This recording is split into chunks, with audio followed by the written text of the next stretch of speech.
questi sono gli uomini neri, i brutti e cattivi della kickboxing, che utilizzano braccia e gambe come disciplina sportiva, ma che poi in realtà tanto brutti e cattivi non sono, ve lo diciamolo Presidente.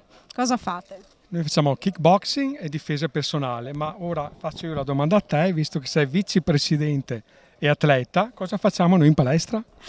E studiamo un sacco, ci divertiamo un sacco. Kido Ryu da sempre è una grande famiglia. In realtà tutti gli sport da combattimento, devo dire, sono sport che uniscono, perché quando ti picchi anche a contatto leggero devi avere un grande rispetto per il tuo avversario, quella è la prima cosa. Bisogna conoscere i propri limiti, bisogna saper colpire, ma soprattutto bisogna saper incassare.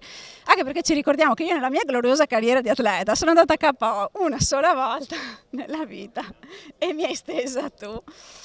Che se vuoi, colpa mia che mi sono spostata naturalmente, ecco, quindi perché io sono secondo te così entusiasta di questo sport? Cosa fa bene alle donne? Fa bene l'autostima, fa bene sapersi difendere e essere più sicure quando uno gira per strada, sa che pratica arti marziali, quindi nell'eventualità, speriamo che non succeda mai, uno sa come difendersi nell'eventualità.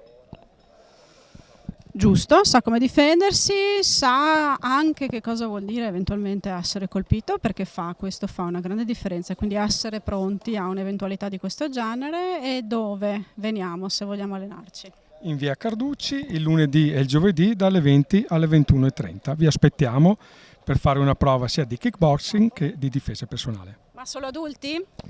Ragazzi, adulti e bambini. I bambini il lunedì e il mercoledì dalle 17:45 alle 18:45. Mi hai convinta, maestro.